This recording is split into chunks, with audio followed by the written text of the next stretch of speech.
Joy. Welcome back to my channel. Today I am bringing you a fun project for Maker Forte. Last week I was given a challenge by a friend of mine to make a teal and cream colored card, and I loved the combination so much that I wanted to share it with you. So I am making a tone-on-tone background using the Around the Curve slimline die. I chose to use a cream pearlescent cardstock, which is from my stash. I don't even know what company it is that carried it. It was just something I had. And I ran that through my platinum machine. This cut perfectly. I barely had to do any work to weed it. I did use my crafter's wand by Maker Forte to pop a few pieces out. And then I come in with a adhesive tape runner and I gently run that across the background so that I don't tear it. I don't know, maybe a liquid glue would work better, or an adhesive sheet put down on it before die cutting, but I had no problem just with the adhesive tape runner. And then I do put that down onto another slimline panel in the cream. And I chose the beautiful stamp set called Live Life in Bloom. Did I say that right? Yeah, Live Life in Bloom. Which has a gorgeous floral image. And it also has a large sentiment that I love that you'll see later that I stamped on the inside of my card. So I start out by stamping with Eclipse black ink onto smooth cardstock and using my ink smusher to get a really good impression. Using my Misty. I recommend that just so that if you have to do another stamping, that it's in place. I didn't have to do that because I used a pretty good amount of pressure. You're going to notice when I lift that up, the centers of the flowers aren't 100% black, but that's okay because I wanted some of that light to shine through. So I am coming in with a color combination of BG 70, 72, 75, and 78. A lot of time when I use this combination, I do come in with a BG 11 to brighten it up because this has kind of a gray undertone to it, but this time I chose not to. So what I do is I do put the wash of the BG 70 down, and I do that on every other flower.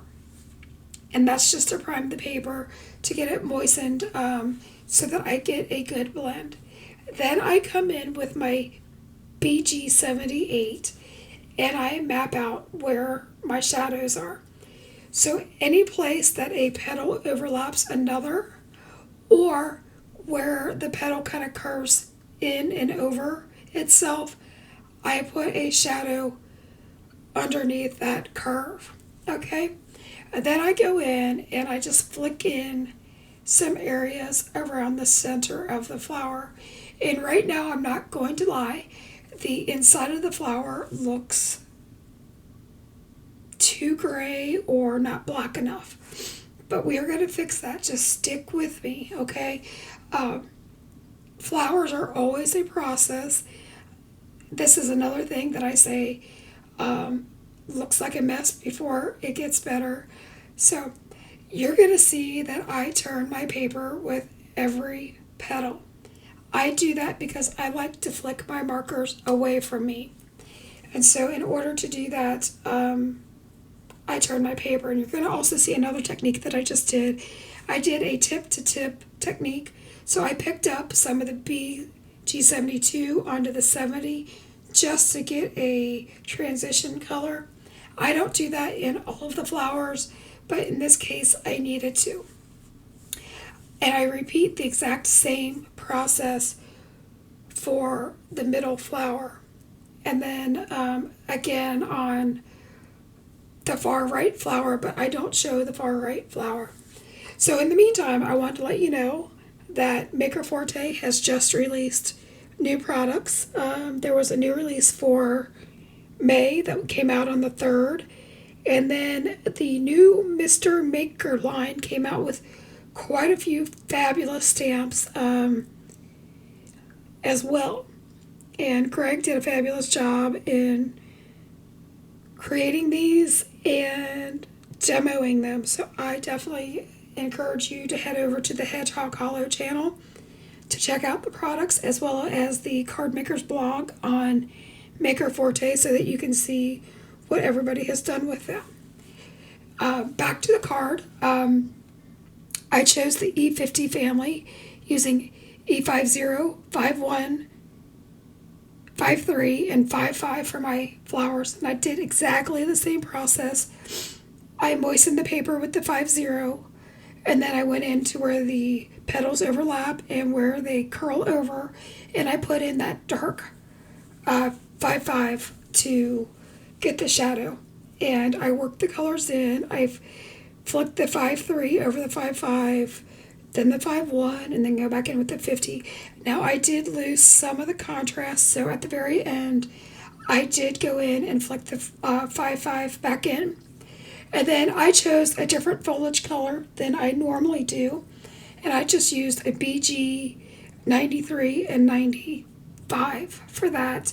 And now you're going to see at the center of the flowers, I come in with a BV 25, where the dark part of the flower should be. And I just made teeny tiny circles, just haphazardly, so that way I get a couple different dimensions of color and pops of light.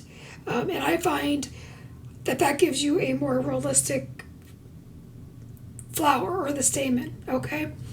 And then I come in with a white gel pen, and I put in some highlights on the petals, and I also dot in some areas on the centers of the flowers so that it just brightens those up. Next, I come in with a sentiment from the same stamp set, and I use the embossing ink from Maker Forte and emboss that with gold embossing powder.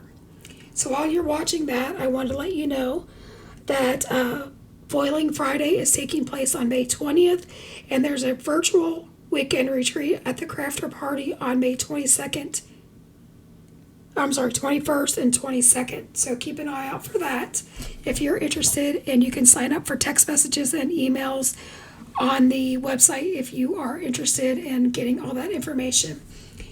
Now I am working back on the die cut panel, and I popped that up with foam tape. And being true to myself, I come in with my wet glue and add that to the tape, not because the tape isn't strong enough, but because I want to ensure that I get my panel on straight. So if I add a little bit of wet glue, that allows me to a little bit of wiggle room, and that has always worked for me. I've been doing this since the first day that I've started making cards, because I am terrible at lining things up. I'm not going to lie. So you're going to see me put that down onto Maker Forte's craft version of their cardstock. And then I also take the same foam tape and I put a strip of that across my flowers. I did use my Brother Scan and Cut to fuzzy cut the images because I'm lazy and I don't like to fuzzy cut. So the Scan and Cut is my best friend. It's the one thing that I have to have in my craft room. I'm not going to lie. It is the one thing I have to have. And then I die cut out that sentiment with a rectangle die. And I am adding small pieces of foam squares to the back of that. And then I pop that up on to my card panel. And you'll see me fuss with that for a second. So far, if you like this video, I would truly love it if you would like, subscribe, hit that notification bell, leave me a comment. I know that if you stuck with me this long, that you didn't have to, and I can't thank you enough for supporting me, supporting my channel, and being my cheerleader, because I know that I cheerlead so many people on Facebook, Instagram, YouTube, because I want to make people know that they're loved and they're appreciated. And let me tell you, I, from the bottom of my heart, appreciate all of your kind words and encouragement. So back to the card. I just put down some gold glitter sequins from my stash, and I'm putting those down with the Barely Art Glue. I personally do not like sequins with holes in them because I see the glue, and they don't make me happy. So I come in with a rose gold stickles or some sort of ranger drop, and I just hide those holes. And if you notice, the holes and the white glue disappear. Isn't that absolutely magic? I saw a YouTuber do this a few months ago, and I thought that was the most genius thing I saw. So now I am working on the inside of my card. I cut down another panel of that pearlescent ivory paper, and I am using the large sentiment. And it says Live Life in Bloom. And I am treating that with anti-static powder tool. And I am inking that stamp up with the embossing ink as well. And I recommend using a Misty in case you don't get a good impression the first time. Thankfully, with the Misty and my ink swishing tool from Maker Forte, I didn't have any issues. I typically don't, but the Misty does prevent any embossing errors or stamping errors. So I come in with the same gold embossing powder that I used previously. Now, since this is a large stamp, I highly recommend that you apply the embossing powder, tap it off, and reapply it several times, just so that you get a very good coverage. Because you don't want to go back and have to re-emboss and heat again, otherwise your cardstock's going to warp. So that's just my recommendation. Get a very good coverage, and then warm up that heat gun so it's nice and hot, and then come in and emboss, and you should have no warping. I think this turned out absolutely beautiful. I wish I had worked on the inside of my card before putting down the stickles, which is why I'm kind of daintily putting in this sentiment or this inside panel. I always laugh at myself with my process because there's always just that one more thing that I need to do. But again, I can't thank you enough for sticking out with me and supporting me. And here's one last look of my project. And again, until next time, keep crafting and have a great day. Be blessed, my friends. Bye-bye.